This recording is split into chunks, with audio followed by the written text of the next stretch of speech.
Welcome to Goldfish on Games and Cover Disc Face Off, where we're looking at January of 1993, and our New Year's resolutions are 320 by 240. And showing this off we have Amiga Power, Amiga Action, and the One For Amiga. Fight! First up is Amiga Action, who kicks off this slightly lean month with just 2 discs and 2 demos.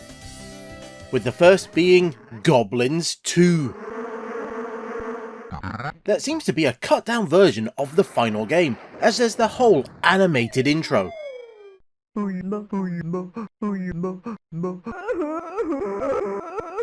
There's all kinds of fun and charming, and who can say no to a crop dusting wasp?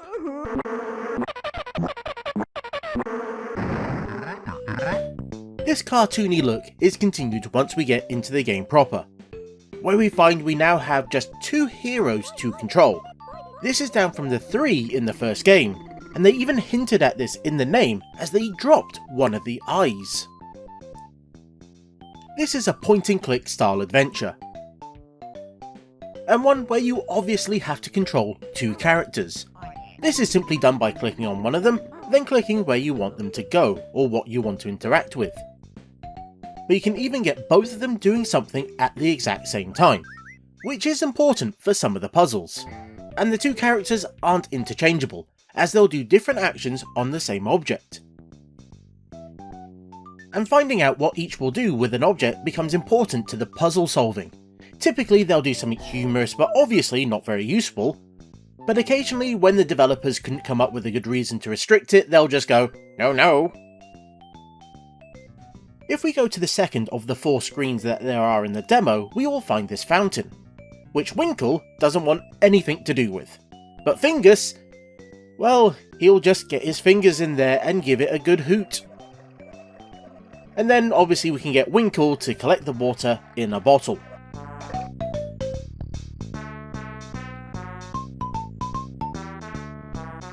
It's all about the teamwork here, as that is the main aim of this game. There isn't really any dialogue trees, so instead it's all working out what you need to do with the various objects and the world. In the original game, it was mostly the case that you had to solve one screen to move on to the next. But now you'll have to go back and forth, so it is far more like a regular adventure game. And this is a fun demo, and one that would have had me hooked for hours, as it has that right combination of comedy, puzzles, and good old-fashioned fun.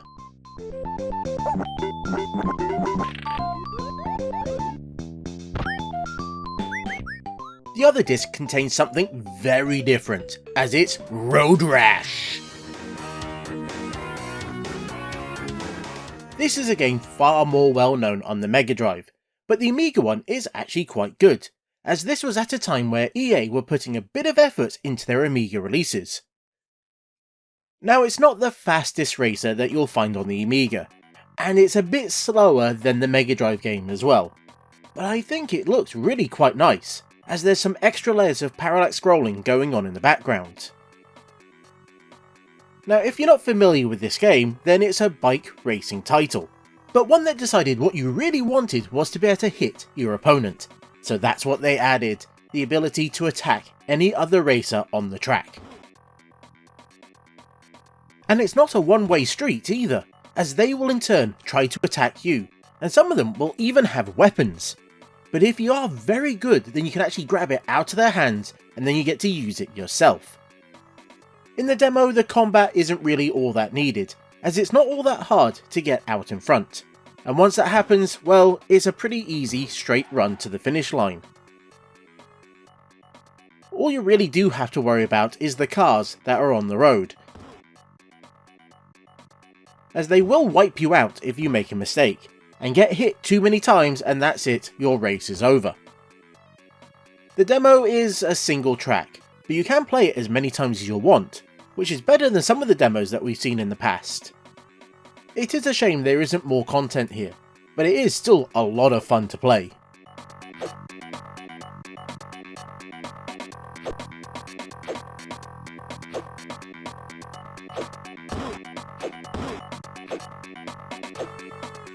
Amiga Power slides in next, and in typical fashion it has a single disc, but they managed to cram 3 demos that we can select from a fancy menu.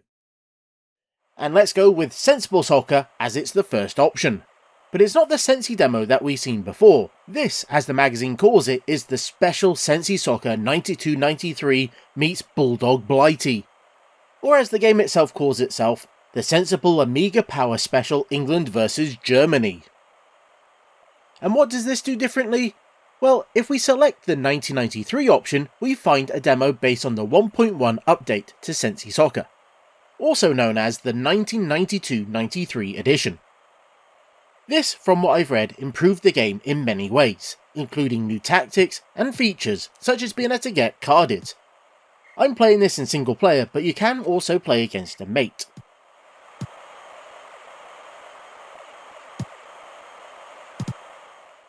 So what do the other 2 modes on the menu provide us?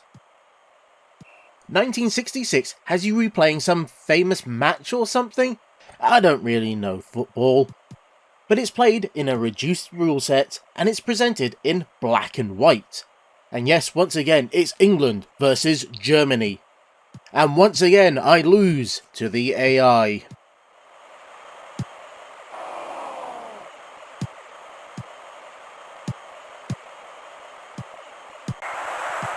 The 1944 mode is a little bit more unique, as it has 2 teams of soldiers with a grenade being the ball, which after a random amount of time will start to tick and then explode,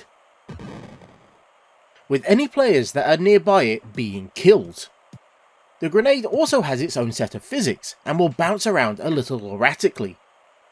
Not that you could really tell from my attempts at playing the game. This follows what Sensible had done with their previous soccer demos, as once a single goal is scored, that's it. You'll get the replay and then it's right back to the main menu. Which is a little stingy really, and something that they would change in the later World of Soccer demos. But for those who liked Sensible Soccer, this would have been a great little demo, as it presented quite a few interesting twists.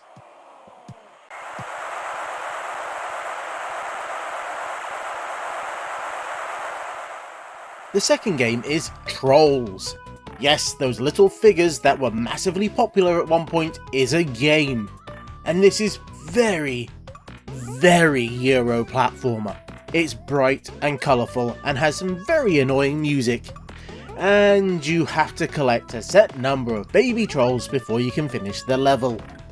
Collecting them is at least as easy as just walking over them. The bonuses that come out of the balloons are a little bit more tricky, as when they pop, it'll fly out and you have to then jump into them and try and catch them while they're moving.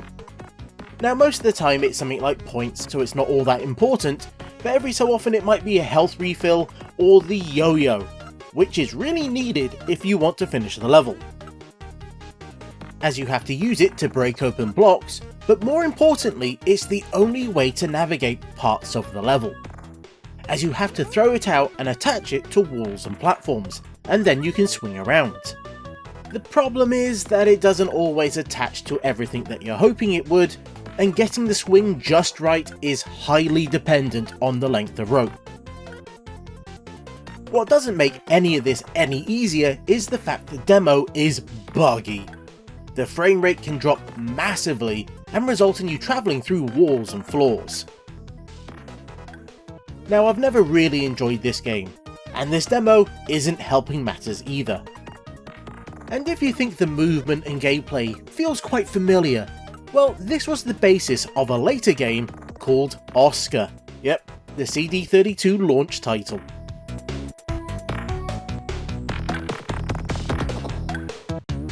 The final demo for this magazine is Combat Air Pilot, or Combat Air Patrol as it likes to call itself in the demo.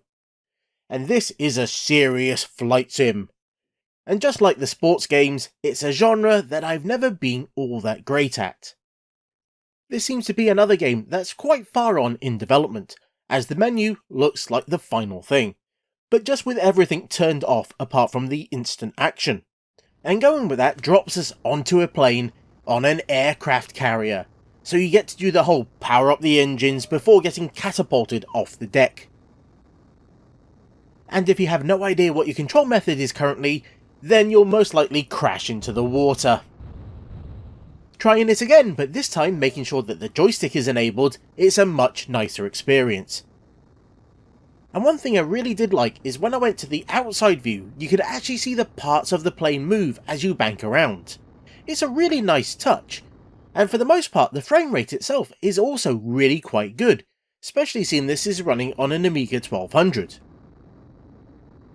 Now one thing that did surprise me was that Psygnosis published the game, as they really weren't known for putting out this sort of title. Now I managed to fly around for a bit and work out how to fire the guns, as that is really the most important thing, and then I spotted who I'm meant to be fighting against, but I don't think I got a shot even close to them, and then I ran out of bullets, and then, not long after that, I ran out of time, as this is a timed demo. For the type of game this is, the demo is fine. You can play around, you can launch yourself, you can attack things. It's pretty good. But it's not my type of game, so I find it quite difficult to give it any real time.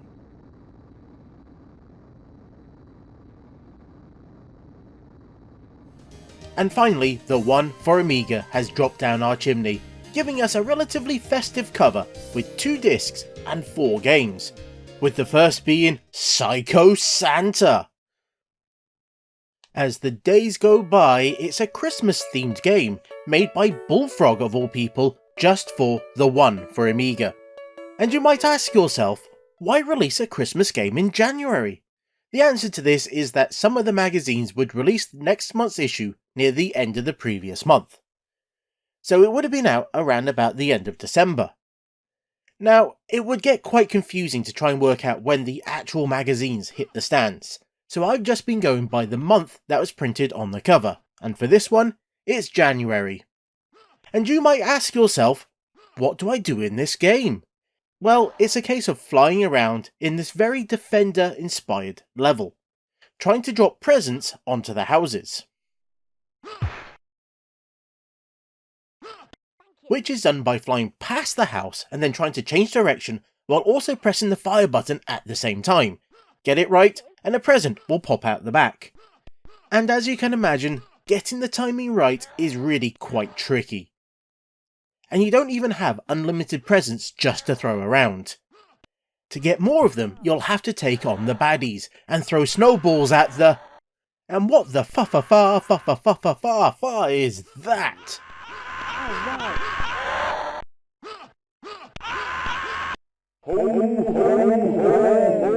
Well, it's a wraith, and it's one that will not only throw lightning bolts at the houses, which will help reset them, and thus they lose any presents they've been given, but it will also scream when you throw a snowball at it. It will eventually die, and then if you've got your timings down, you can then maneuver around it to try and collect all the presents that are falling down. But it's not easy, as you might expect. So it might just be better to try and concentrate on just trying to serve the number of houses the level requires, and then just keep topping them up if they get cleared. It's an interesting game, but possibly a little bit too fiddly to control, and most likely this wouldn't be one that I would return to. And is that the fate of all Christmas themed games? Well, I guess it's the same as it ever was. Same as it ever was. Thank you. Thank you. Thank you.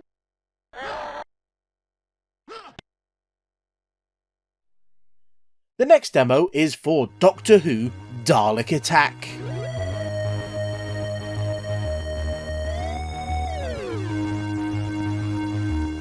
Which made an attempt at the famous intro, that I feel a scene demo team could have put out something a little bit better. And if you let this play out and don't touch the joystick, then you'll get an attract mode, which is not something we always see. And this will actually show off a few of the things that we don't get in the demo, such as playing as Ace. But if we do hit the fire button, we'll get right into the action, and you'll be getting hit right from the start. Now this has a lot of action for a Doctor Who game, as that sonic screwdriver, well, it got a bit of an upgrade, so it's now a real weapon, and you can fire at baddies from across the screen. And you'll have to do this to take down the Robo-Men, and what looks like Klingons. I think the artist might have been a little confused on what game he was working on here. Our Doctor is quite sprightly, as climbing drain pipes and grabbing onto ledges is all easily done. And the goal is to try and save a set number of hostages, which is impossible as the demo 1 blocks off some of the areas, and 2, you only have a few minutes before the demo resets. So it really is just a taster of the second level of the game. But you do get to see a good chunk of what the game has to offer, between the secret floors, entering buildings and having to scan objects to find extra items like grenades, and obviously getting to fight against Daleks. The game itself looks nice enough and there's quite a bit to do, but the actual action and gameplay isn't great. And this wasn't all that well regarded a game, and I think this demo really shows why.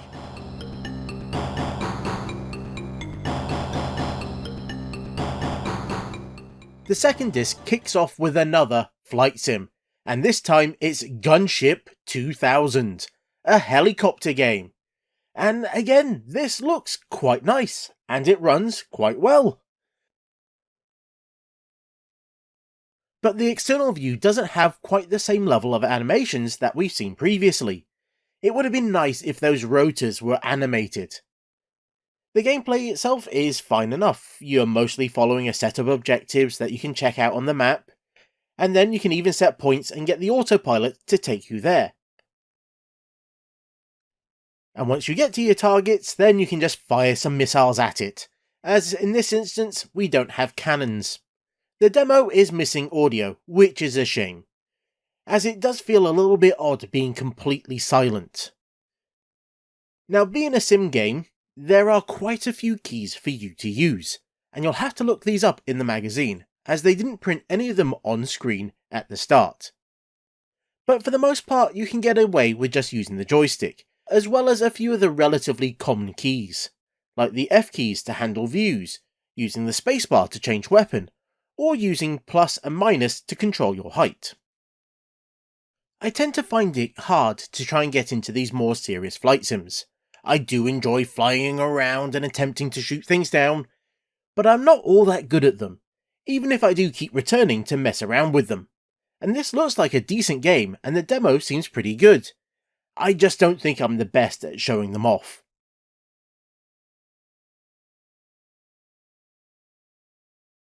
And the final demo for the episode is Archer McLean's Pool. But it's a rolling demo kind, aka it just plays itself and you get to watch it. Now I will say the effects that they've got going on the title screen are all very fancy, and the balls move around so smoothly it's almost like a scene demo. But it does go on for a little bit too long. It does take a while before you actually get to see a game of pool, and when you do eventually get to see it, how long it lasts is quite variable. I've watched ones where it was literally a single hit and then game over. The whole match took less time than the title screen took to animate on. But thankfully, that's not always the case. And it does look really quite nice. And it gives you a pretty good idea of what the game will play like and look like, and particularly what the frame rate will be like on your computer. And in this instance, on the A1200, it's all pretty good. It even shows off a few of the different game modes that it has to offer. But I really would have enjoyed something far more interactive, or at least a way to skip the title screen so we could see more of the action.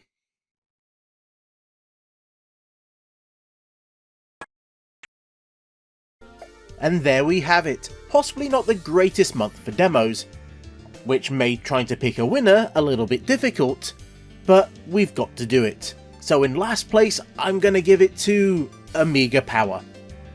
I didn't get on with most of its demos, even if Sensi is quite interesting, it was very limited. In second place, I'm going to say the One For Amiga. The custom shareware game was very cool, but again, the demo selection really wasn't for me. So that makes Amiga Action first. Even with just 2 demos, I had far more fun with them than the rest. And if you've got anything to say, whether it's I've made a mistake, or if you agree with me, then let me know down in the comments. Or you can join the Discord and let me know there. And until next time, I've been the Goldfish. That was a bit of a low effort start to the year, and this was Goldfish on Games. Thank you for making it to the end of the video. I hope that meant that you enjoyed it. And if you did, then there's a like and subscribe button that you can let YouTube know, as it craves your input. Or you can check out other videos that I've done, as I've made quite a few of these cover disc videos already.